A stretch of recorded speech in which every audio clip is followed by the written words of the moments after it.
हाँ तो प्यारे स्टूडेंट, आई होप कि आप लोग अच्छे होंगे और अपनी पढ़ाई मन लगाकर कर रहे होंगे। आज के क्लास में हम लोग सामाजिक विज्ञान का 45 वीवीआई ऑब्जेक्टिव को हल करेंगे, जो पूरी किताब का निचोड़ है और यहीं से एग्जाम में टकराएगा। तो चलिए देखते हैं 1 नंबर सवाल क्या कहता है।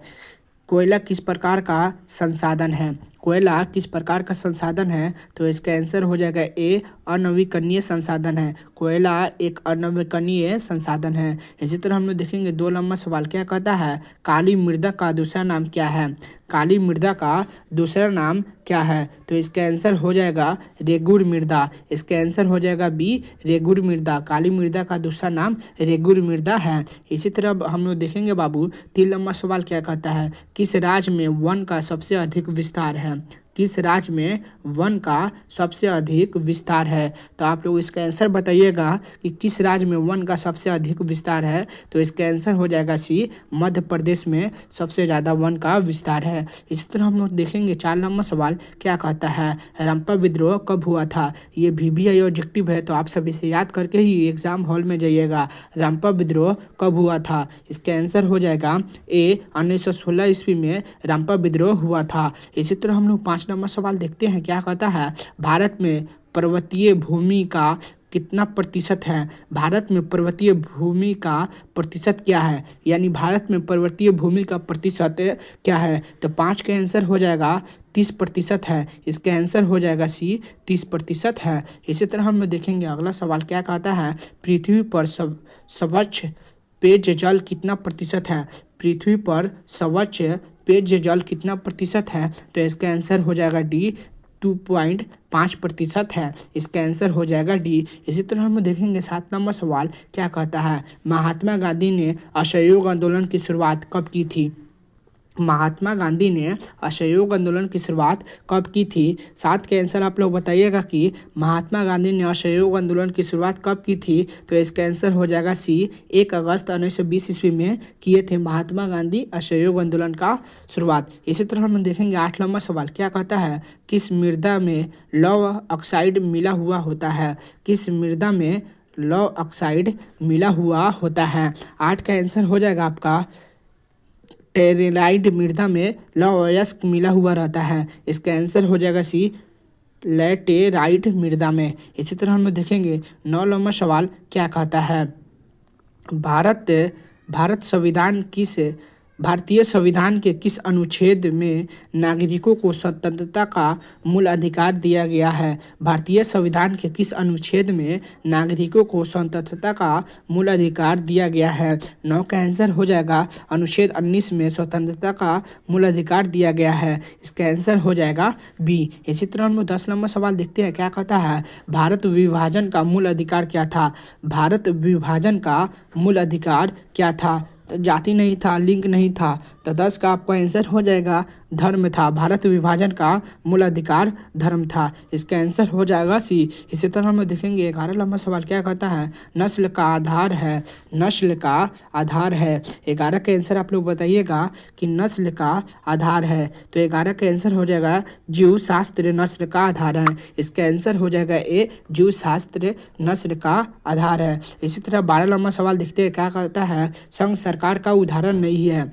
संघ सरकार का उदाहरण नहीं है। 12 का आंसर हो जाएगा संघ सरकार का उदाहरण चीन नहीं है। इसका आंसर हो जाएगा बी, चीन संघ सरकार का उदाहरण नहीं है। इसी तरह हम 13 नंबर सवाल देखते हैं, राज्य पुनर्गठन आयोग की स्थापना कब हुई थी? राज्य पुनर्गठन आयोग की स्थापना कब हुई थी? तो 1956 ईस्वी में हुआ था। इसका आंसर हो जाएगा बी, 1956 ईस्वी में हुआ था। इसी तरह हम देखेंगे 14 नंबर सवाल क्या कहता है, शेयर बाजार की नियामक संस्था है? शेयर बाजार की नियामक संस्था है। 14 का आप लोग आंसर बताइएगा, शेयर बाजार की नियामक संस्था है। तो इसका आंसर हो जाएगा सी, SEBI। इसका आंसर हो जाएगा सी। इसी तरह हम 15 नंबर सवाल देखते हैं क्या कहता है, भारत में पंचायती राज व्यवस्था की शुरुआत कहाँ से हुआ? भारत में पंचायती राज व्यवस्था की शुरुआत कहाँ से हुआ था? 15 का आंसर हो जाएगा ए, राजस्थान से हुआ था भारत में पंचायती राज व्यवस्था की शुरुआत। इसका आंसर हो जाएगा ए। इसी तरह हम देखेंगे 16 नंबर सवाल क्या कहता है, किसे प्राथमिक क्षेत्र कहा जाता है? किसे प्राथमिक क्षेत्र कहा जाता है? आप हमारे क्लास को देख रहे हैं तो अंत तक देखिएगा कि किसे प्राथमिक क्षेत्र कहा जाता है। 16 का आंसर हो जाएगा बी, कृषि को प्राथमिक क्षेत्र कहा जाता है। इसका आंसर हो जाएगा बी।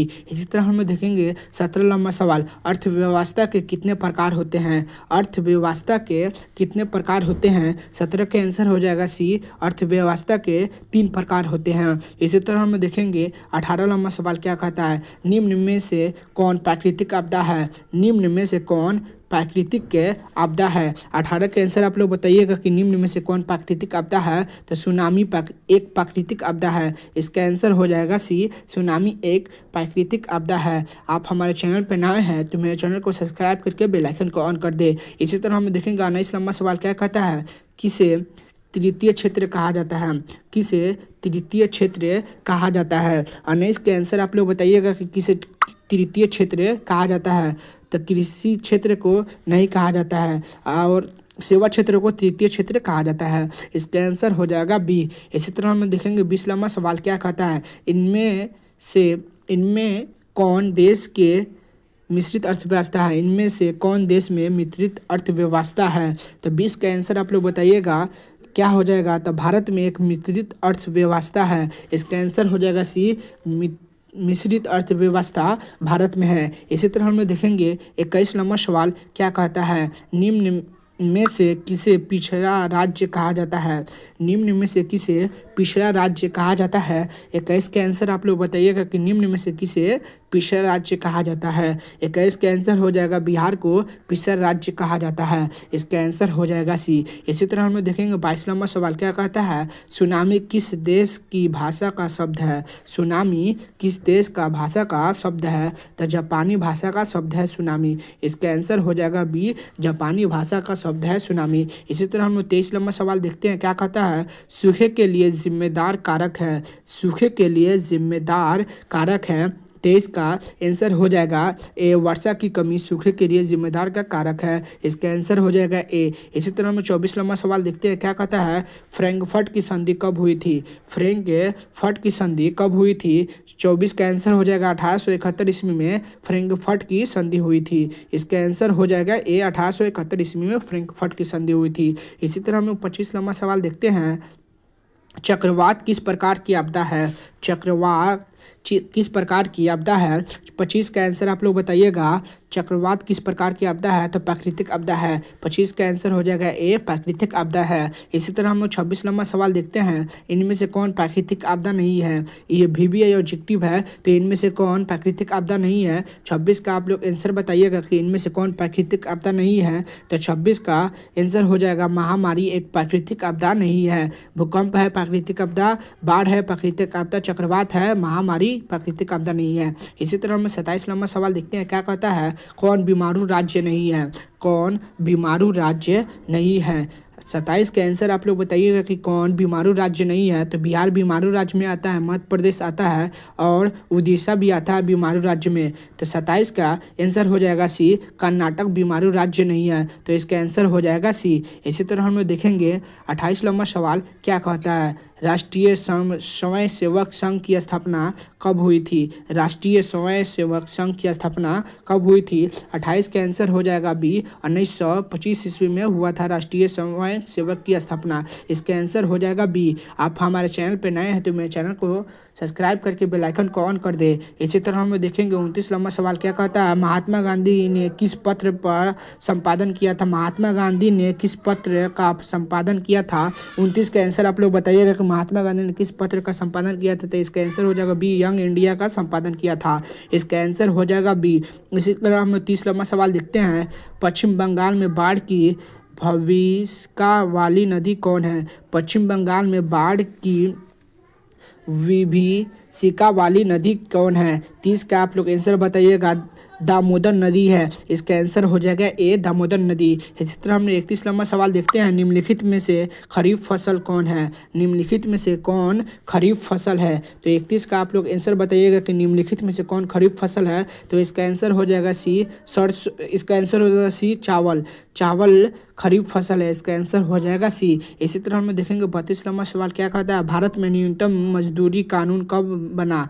भारत में न्यूनतम मजदूरी कानून कब बना था। 32 का आप लोग आंसर बताइएगा। तो इसका आंसर हो जाएगा बाबू 32 का आंसर हो जाएगा डी। 1948 ईस्वी में बना था भारत में न्यूनतम मजदूरी कानून। इसी तरह हम लोग देखते हैं 33वां सवाल क्या कहता है, पाटलिपुत्र किसके समय में मगध की राजधानी बनी।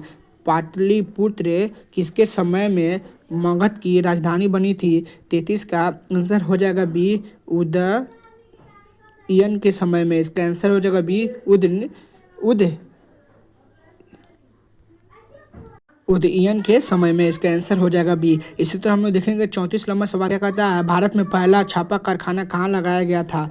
भारत में पहला छापा कारखाना कहाँ लगाया गया था, 34 का आंसर आप लोग बताइएगा। इसका आंसर हो जाएगा सी, गोवा में लगाया गया था। इसका आंसर हो जाएगा सी। इसी तरह हम लोग 35वां सवाल देखते हैं क्या कहता है, निम्नलिखित में से किस प्रांत में सीढ़ीदार खेती की जाती है। निम्नलिखित में से किस प्रांत में सीढ़ीदार खेती की जाती है। 35 का आंसर हो जाएगा उत्तरांचल में, सीमांत में खेती की जाती है उत्तरांचल में। इसका आंसर हो जाएगा सी। इसी तरह हम लोग 36वां सवाल देखते हैं, पर्यावरण संरक्षण हेतु पहला सम्मेलन कहाँ हुआ था। पर्यावरण संरक्षण हेतु पहला सम्मेलन कहाँ हुआ था। 36 का आप लोग आंसर बताइएगा, कहाँ हुआ था।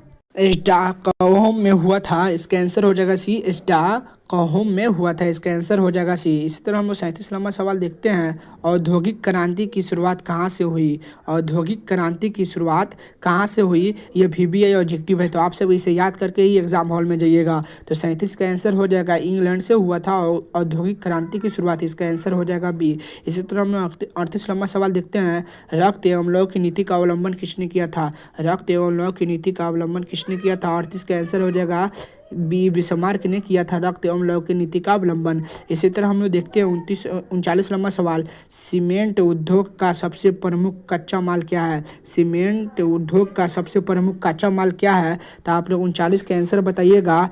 इसका आंसर हो जाएगा ए, चूना पत्थर है। सीमेंट उद्योग का सबसे प्रमुख कच्चा माल चूना पत्थर है। इसका आंसर हो जाएगा ए। इसी तरह हम लोग 40वां सवाल देखते हैं क्या कहता है, वन विस्तार की दृष्टि में भारत का विश्व में कौवा स्थान है। वन विस्तार की दृष्टि से भारत का विश्व में कौवा स्थान है। 40 का आंसर बताइएगा, 10वां स्थान है। इसका आंसर हो जाएगा डी। इसी तरह हम लोग 41वां सवाल देखते हैं क्या कहता है, इनमें से कौन उपभोक्ता उद्योग है। इनमें से कौन उपभोक्ता उद्योग है। तो 41 का आंसर आप लोग बताइएगा क्या कहता है। तो इसका आंसर हो जाएगा सी, चीनी उद्योग है। और आखिरी सवाल है कि वन संरक्षण एवं प्रबंधन की दृष्टि से वनों को कितने वर्गों में बांटा गया है। वन संरक्षण एवं प्रबंधन की दृष्टि से वनों को कितने वर्गों में बांटा गया है। 42 का आंसर हो जाएगा ए, 3 वर्गों में बांटा गया है। इसका आंसर हो जाएगा ए। आप हमारे चैनल पर नए हैं तो मेरे चैनल को सब्सक्राइब करके बेल आइकन को ऑन कर दें।